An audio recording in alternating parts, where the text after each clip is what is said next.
আমি Abdul Hamid Naogaon auto rickshaw servicing সেন্টারে আপনাদের সবাইকে স্বাগতম। আজকে দীর্ঘদিন যাবৎ আমি ভিডিও বানাই না। ভিডিওটা বানাই না কারণ আমার নিজের শারীরিক অসুস্থতার কারণে। আজকে ভিডিওটা নিয়ে এসেছি দুইটা লোকের জন্য, যে দুইটা ভাই আমার সদস্য যারা সাবস্ক্রাইব করে রাখছেন, যারা আমার সদস্য নিয়মিত ভিডিওগুলো দেখেন নিয়মিত, তাদের জন্য। ভিডিওটার মূল থাম্বনেল হলো যে আজকে এই চার্জারটা কারেন্ট বের হয় চার্জার থেকে কারেন্ট বের হয় কেন, এই বিষয় নিয়ে।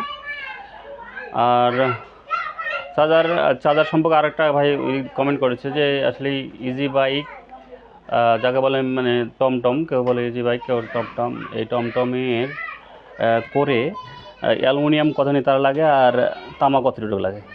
অ্যালুমিনিয়াম লাগে, আমরা সাধারণত ইজি বাইকের যে এই করে ব্যবহার করি 290 গ্রাম অথবা 300 গ্রাম 18 নম্বর এসি সাইড। ডিসি সাইডে ব্যবহার করি 250 গ্রাম 17 নম্বর ডবল করে। তামা ব্যবহার করি 19 নম্বর, এই দেখো এটা 19 নম্বর, এই যে 19 তামা ব্যবহার করি 19 নম্বর ডবল লেয়ারে বাঁধাই করা, এক লেয়ার ভিতরে হয়েছে আর এক লেয়ার দিয়ে 19 নম্বর 630 গ্রাম। আর ডিসিতে ব্যবহার করি 17 নম্বর, এই যে 17 নম্বর ডবল, 17 নম্বরকে ডবল করে বাঁধাই করি। এটা দিই আমি 480 গ্রাম মতো, 500 গ্রাম দিলেই না, আপনার 500 গ্রাম দিলে ভোল্ট কমে গেলে বাড়াই গেলে কমাই দিবেন। আর তার ব্যবহার করবেন বিআরবি অথবা উন্নত মানের, আরও উন্নত মানের, কিন্তু সাধারণত কেলি মেলি এগুলো দিয়ে না, এগুলা দিয়ে মনে করেন যে টাকা নষ্ট খালি। এগুলো দিয়ে খুব রেজাল্ট ভালো আসে না। আমিও বাধাই দিয়ে অনেক সময় কাস্টমার ঘুরে আসে। আসলে বিষয়টা হলো যে ভালো মাল ব্যবহার করলে ভালো মালের মূল্য মানুষের কাছ থেকে নেবেন আর ভালো জিনিস দিবেন। তো আজকে ভিডিওর মূল থাম্বনেল যেহেতু চার্জার কারেন্ট হয়ে যায়, তো চার্জার কারেন্ট কীভাবে হয়, কীভাবে বুঝবেন।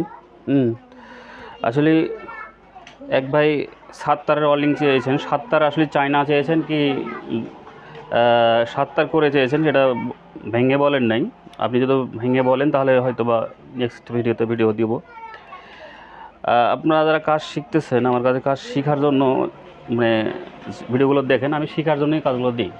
প্র্যাকটিক্যালি এর আগে কথা বলছি ভিডিওতে যে আমি শেখার জন্য কাজগুলো আপনাদের দিই, আর এই শেখার জন্য দিই বিধায় এত সাড়া পেয়েছি আমি। আমার মনে হয় যে আমার যথেষ্ট পরিমাণ সাড়া পেয়েছি, আপনারা সাড়া দিয়েছেন আমার ভিডিওতে। হয়তো বা কোনো কথা বলতে গিয়ে কারো ভিডিওর সঙ্গে মিল হয়, সে ভাই আঘাত পেয়েছে, সে আমাকে একটা কমেন্টও করেছে আঘাত পেয়েছে। তো আসলে শিক্ষার কোনো শেষ নেই। আমাকে যদি কেউ শিক্ষার কথা বলে যে এটা আপনার হয় নাই, তা আমি মনে করি এটা আমার আসলে ভুল আছে। আর কাজ দেখলেই ছোট না, কাজ দেখলেই ছোট না, কারণ কাজ দেখতে দেখতেই মানুষ শেখে। একদিনে শেখার মানুষ একদিনে শিখে শেষ করতে পারে না। তা আপনিও মনে করেন যে বড় মিস্ত্রি হয়ে গেছেন, এটাও ভুল ধারণা, কারণ আপনার থেকে কেউ ভালো জানে এটা আপনাকে বুঝতে হবে। তো ভাই বাজে কমেন্ট না করে, দেখা গেলো যে আপনি কাজ যদি আমার কথা আপনি যদি চুরি করে থাকেন, আপনি চুরি করার কথা যদি আমি বলি, এই কথা যদি আপনার গায়ে লেগে যায়, তাহলে আপনি এটা হইল না। আপনি চুরি করা থেকে ছেড়ে যান, আপনার এই কথাটা লাগবে না। আপনি আমাকে কমেন্ট করছেন ঠিক আছে, আপনি আমার ভিডিওগুলো দেখছেন, তাহলে অবশ্যই আমি আপনার ভিডিওগুলো দেখছেন। কাজ জানি না জানি সেটা মানে আসলে ইউটিউবে দিলেই দেখতে পাই যে কে কাজ জানে কে জানে না। বিষয় হলো যে কাজ আমরা যদি না জানতাম তাহলে এই ঢাকা শহরে ব্যবসা করে খেতে পারতাম না। আর আপনারা বিশাল কাজ জানেন, কিন্তু আপনার হলো মানে গায়ে লেগে গেছে কথাটা। তো যারা সবাই তার মানে একটা মানুষ কিন্তু সবার জন্য ভালো নয়। সবার যদি ভালো হইতো তাহলে আপনার দল তৈরি হইতো না। তো আপনি ভালো থাকুন, আপনি আপনার মতো থাকুন, আমি আমার মতো থাকি। আপনার পছন্দ না হলে ভিডিও দেখবেন না, আপনাকে দেখতে হবে না। আপনি বেশি জানলে আপনি দেখবেন না, আর যারা কম জানেন তাদের জন্য আমার ভিডিও। আজকে মূল থাম্বনেল হলো কারেন্ট বের হয় কেন। কারণ যদি প্রথমে একটা চার্জার আপনার কাছে আসে এই অবস্থায় পোড়া, দেখছেন চার্জারটা কীভাবে পড়ে গেছে। আসলে এটা দেখাইতাম না, ওটা ছোট্ট মানে আপনার দেখাইতেছে ভিডিও করে, যে এই যে চার্জারটা, এইরকম চার্জার ধরেন অনেক সময় আপনার কারেন্ট বের হয়। কারেন্ট বের হলে আপনি প্রথমত আপনার এই গাড়িটা যদি আসে আপনার কাছে, ধরেন এটা ভালো আসছে, আপনার এটা পুরো নাই, কিন্তু আসলে কারেন্ট বের হয়, আপনি তখন মনে করতে হবে যে আমার এসির সঙ্গে, এই যে এসি তার আছে, এসির তারের সঙ্গে ডিসি কোনো জায়গায় জয়েন্ট নিস। আচ্ছা ওটা না হোক, আপনি সচরাচর এই ডিসির একটা মোটা তারের মা ধরবেন আর একটা চ্যানেলে ধরবেন। এই চ্যানেলে ধরবেন। দেখেন এরকম একটা মাইল মিটার নিয়ে মনে করেন যে এই যে অ্যানালগ একটা মিটার, কাঁটা মিটার, দেখেন এই কাঁটা মিটার এরকম একটা নিয়ে প্রথমত এসি এই যে ডিসিতে একটা বড় ধরবেন আর এটা এখানে ধরবেন। দেখেন আপনি যখন দেখবেন যে এই যে এরকম একটা টান এরকমভাবে একটা মাপ দেখায়, দেখেন এভাবে যদি ঠেকা 0 দেখায় আপনার, তাহলে জানবেন যে আপনার বডির সাথে কারেন্ট হয়ে গেছে। এটা মানে ডিসিটা বডির সঙ্গে কারেন্ট হয়ে গেছে। দেখা গেলো আপনি একটা মাপ দেখাইতেছে না, এই দেখেন একটা মাপ দেখাইতেছে, মানে দেখেন এখানে ভালো করে দেখেন, দেখো এখানটা আমার হাতের দিকে দেখো, এই যে দেখেন আপনি এই যে এখানে দেখাচ্ছি, এখন দাও ইয়াতে দাও, মিটারে দাও, এই দেখেন মিটার কিন্তু শো করে, ঠিক আছে, এই যে মিটার শো করে। তার মানে এভাবে হইলে আপনারা জানবেন যে আপনার ইয়েতে কারেন্ট বের হয়, চার্জারে কারেন্ট বের হয়। তখন আপনি কী করবেন, এই ডিসি সাইড তারটাকে সুন্দর করে খুলে নিয়ে আপনার কাপড় পেঁচাইয়া, সুন্দর করে কাপড় পেঁচাইয়া আপনি আবার নতুন করে প্যাঁচ দেবেন। আশা করি 100% আপনার কাজটা ওকে হবে এবং শর্ট খাওয়ার ভয় থাকবে না। এক, দ্বিতীয়ত দেখলেন যে এখানে আপনার মাপ আসতেছে না, তখন আপনি কি করবেন, আপনার কারেন্ট বের হয় আরেকটা কারণে বের হয়। এটা কারণ 3টা, তার মধ্যে একটাও দেখাইলাম, আরেকটা দেখাই। এই যে চার্জারটার যে ফ্যানটা আসছে, এই যে ফ্যানের লুপ দেখেন, এই যে ফ্যানের লুপ, আবার এই যে একটা ফ্যানের লুপ, 2 লুপের মাথায় আপনি প্রথমত মিটার ধরবেন। দেখেন এই যে মিটার ধরলেন, এখানে 2 লুপের মাথায় মিটার ধরলেন। মিটার ধরার পরে আপনার যে মিটার শো করে, জানবেন আপনার ফ্যানের তার লুপটা ঠিক আছে। হ্যাঁ, এই দেখেন শো করে, তার মানে ঠিক আছে। এখন আপনি কী করবেন, এই বডিতে ধরবেন, এই দেখেন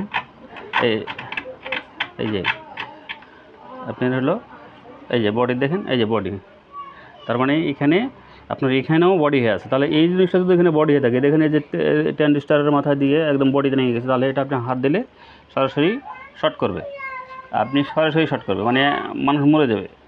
এই জন্য আপনারা এইটা দেখবেন। দেখা গেলো আপনার এখানে দেখাইতেছে না, তখন এখানে দেখবেন। এখানে যদি দেখেন যেভাবে মাপ দেখাইতেছে, তাহলে আপনি জানবেন যে আপনার চার্জারটা এই ফ্যানের এটা বডি আছে। এখন দেখা গেলো আপনার এখান থেকে কারেন্ট বেরোতেছে না, মানে ডিসি সাইডে আর এসি সাইডের লাইনটা আপনার ঠিক আছে, ওখানে আপনার মিটার শো করে না, কিন্তু এখানে শো করতেছে। সেক্ষেত্রে আপনার কী করবেন, এখান থেকে এটা খুলে নেবেন, এটাকে খুলে নিয়ে এই যে ফ্যানের সাথে একটা টাই লক দিয়ে বাঁধাই দেবেন, তাহলে আপনার ফ্যানও ঘুরবো, আপনার বডিতে হাত দিলে শর্ট করবে না। বুঝতে পারছি?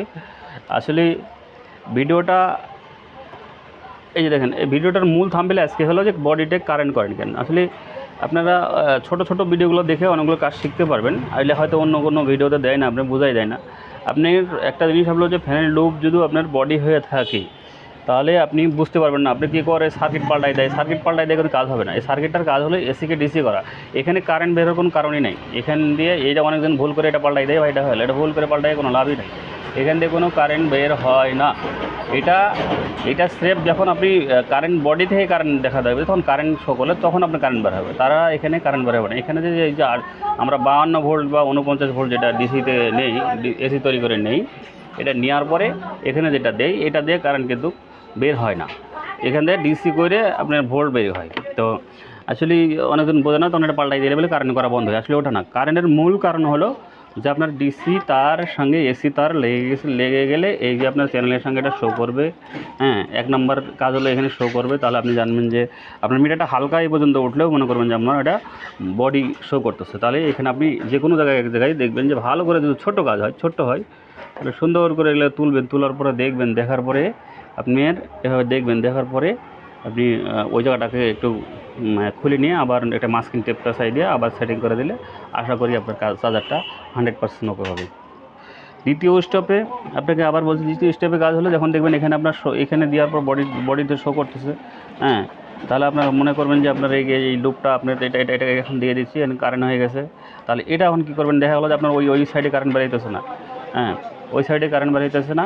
আপনার এসি আর ডিসি তারটা ঠিক আছে, আমার কথাটা বুঝতে পারছেন? এসি বা ডিসি আর হলো ডিসি তারটা ঠিক আছে, ওখানে আপনার কোনো মিটার শো করতেছে না। তাহলে আপনার এখানে যখন শো করতেছে, তাহলে এটার বিষয়ে আবার বলে দিচ্ছি, এটার বিষয়ে আপনি সুন্দর খুলে এখানে লাগাই দিলে আর এই চার্জারটা কারেন্ট বের হবে না। তো যারা এই ধরনের চার্জার পুড়ে গেছে, দেখা গেলো যে এই ধরনের পুড়ে গেছে, তারা এই চার্জারগুলো মনে করেন যে নতুন করে বাধাই করবেন। আর বাধাই করার নিয়মটা আমি বলে দিলাম, বাধাই করার নিয়ম, এটা বাধাই করবেন। আর যদি দেখা যায় যে অল্প একটু পুড়ছে, তা আপনারা যদি অল্প একটু দেখতে চান যে আমি অল্প একটু কীভাবে বাধাই করে, এইটা আপনি ভিডিও দেন, তাহলে আমি অবশ্যই ভিডিও দেবো। আপনারা কমেন্ট করবেন, লাইক শেয়ার কমেন্ট করবেন এবং আমার চ্যানেলটাকে সাবস্ক্রাইব করবেন, তাহলে আমি এই ছোটো ছোটো ভিডিওগুলো আপনাদের দেবো। মূল ভিডিওগুলো যে দেওয়া হয়েছে, কিছু কিছু ভিডিও দেওয়া হয়েছে, আরও কিছু আছে। তো যাক, এই ভিডিওগুলো আমরা দিব যদি দোকান যে ভাই এটা ছোট্ট বাদাই করে কেমনি আমাকে দেখাই দেন, এটা বিষয়ে আপনি না জানলে আমি জানাই দেব। আর চার্জারের কাজ যারা এভরিথিং চার্জারের কাজ আর সবসময় এগুলো ডবল লেয়ারে বাদাই করবেন। আমি আরও বলছি, আমরা যারা আমার কাছে যারা কাজ শিখতেছেন আমার চ্যানেল দেখে, তারা সবসময় ডবল লেয়ারে তামার তার বাদাই করবেন। তামার তারের ডবল লেয়ারে বাদাই করা সবচেয়ে বেটার, কারণ তামার তারটা হিট হয় এবং প্লাস হলো যে ভোল্টেজটা ভালো বের হয়। এই জন্য আপনারা সবসময় এটাকে ডবল লেয়ারে বাদাই করবেন। বার্নিশটা সুন্দর করে ভালো করে করবেন। ভালো করে বার্নিশ করার পরে আপনার হলো একটু শুকাই নেবেন। শুকায় নেওয়ার পরে আবার কাপড় পেঁচাইবেন, অথবা আপনার হলো হিটপ্রুফ পলি পেঁচাইবেন, যাই পেঁচাইবেন, পেঁচার পরে সুন্দর করে বাদাইটা করবেন। আর বাদাই আমি এর আগে বলেছি 17 নম্বর, এক ভাই বলছে 17 নম্বর 18 নম্বর কেন ব্যবহার করবেন ভাই? 18 নম্বর তারটা তামার তারটা 15 নম্বর হাত দিয়ে বেঁধে করতে গেলে, অথবা 14 নম্বর খুব ঘোরাতে মানে কঠিন হয়। আর এটা যদি এই 18 নম্বর তারটাকে যদি ডবল করি তাহলে আপনার হলো 9 এইভাবে দিলে সুন্দর তারটা সুন্দর ফিনিশিং হয়, দেখতে সুন্দর হয়। মানে এইভাবে যখন বসাবো তখন সুন্দর হয়। আমি 17 ব্যবহার করি এখানে ব্যবহার করি 18, কারণ এটা ডবল ব্যবহার করলে আপনি হিট করতে পারবেন না। আপনি মনে করেন চার্জ কম হবে না, ভুল ধারণা, এটা ভুল ধারণা। একটা চার্জারের ক্ষমতা, একটা যদি সার্কিট দিয়ে চার্জ হয় তো এটা আমাদের তার চার্জ হইতেছে, আপনাকে বুঝাইতে পারবো না। এই তার সম্পর্কে একটু বুঝতে গেলে আপনি ইনসুলেন্স সম্পর্কে, তার সম্পর্কে যদি বুঝতে চান তাহলে আমাকে কমেন্ট করবেন। আসলে তারের ইনসুলেন্স কি, এই জিনিসটা যদি আপনি না বোঝেন তাহলে আপনি কমেন্ট করবেন। আর এই ইনসুলেন্স হলো এমন একটা জিনিস যে কাভার, এর আগেও বলছি কাভার। তো যাক, ভিডিওগুলো ছোটো ছোটো করে বানাচ্ছি, যে ছোটো ছোটো করে ভিডিও বানাচ্ছি যে তারগুলো না আপনারা সব সময় এই তারগুলো সব সময় ভালো মানে ব্যবহার করবেন। আমি একটা কথা বলবো, আমার যারা মানে সাগরিদ আছেন, যারা শিখতেছেন বা আমার ইউটিউব থেকে যারা শিখতেছেন, তারা সবসময় ভালো মানে তারগুলো ব্যবহার করবেন। আর এক কাজ দুইবার করার দরকার নেই, একবার করে দিলেই এনাফ। তো আসলে আমি এর আগেও বলছি যে আপনার ধারণা থাকতে হবে, ধারণা যদি না থাকে তা কাজ শিখতে পারবেন না, ধৈর্য থাকতে হবে, তাহলে কাজ শিখতে পারবেন না। আর ছোটো থেকে শুরু করবেন, এর আগেও বলছি ছোটো থেকে শুরু করবেন। আসলে রেজিস্ট্যান্স সম্পর্কে যারা বোঝেন না, অবশ্য রেজিস্ট্যান্স সম্পর্কে যারা বোঝেন না, রেজিস্ট্যান্সের কাজ কী এটা যদি না বোঝেন তাহলে আমার কমেন্ট করুন, বুঝাই দেবো, ছোটো ছোটো ভিডিও বানাই দিয়ে দেবো। আমার কথা হচ্ছে রেজিস্ট্যান্সের মান কীভাবে বের করবেন তাও যদি জানতে চান তাও বের করে দেবো, আপনাদের বলে দেবো। তো ভিডিওগুলো বড় করবো না, ভিডিওগুলো ছোটো ছোটো ভিডিও দেবো এখন থেকে, আপনারা দেখবেন, ছোটো ছোটো ভিডিওগুলো দেখবেন, ছোটো ছোটো ভিডিওতে কাজগুলো আমি কাজই দেবো, প্র্যাকটিক্যাল কাজই দেবো। তো বিষয়টা হলো যে আপনারা আমার সাথে থাকবেন, আমার চ্যানেলটাকে সাবস্ক্রাইব করবেন। হ্যাঁ, আমি আব্দুল হামিদ আপনাদের কাজ শেখার জন্য আসছি, নিজে অসুস্থ, ওই জন্য বেশি কথা বলতেছি না, অসুস্থর জন্য। আল্লাহ যদি আমাকে সুস্থ বানায়, আল্লাহ সামনে নেক্সট একটা ভিডিও দেবো, একটা বড় ভিডিও দেবো। তো ভিডিওর মধ্যে বাইরের কাজগুলো অনেকগুলো দেবো, দিয়ে আপনার হলো কীভাবে একটা কাজ শুরু থেকে শেষ পর্যন্ত কীভাবে সার্ভিসিং করি, হ্যাঁ আপনারা দেখবেন। ততদিন আমার সাথে থাকবেন, সুস্থ থাকবেন, সবল থাকবেন। আবার অন্য কোনো দিন অন্য ভিডিও নিয়ে আপনাদের কাছে হাজির হবো আমি, আব্দুল হামিদ। ততদিন সুস্থ থাকবেন।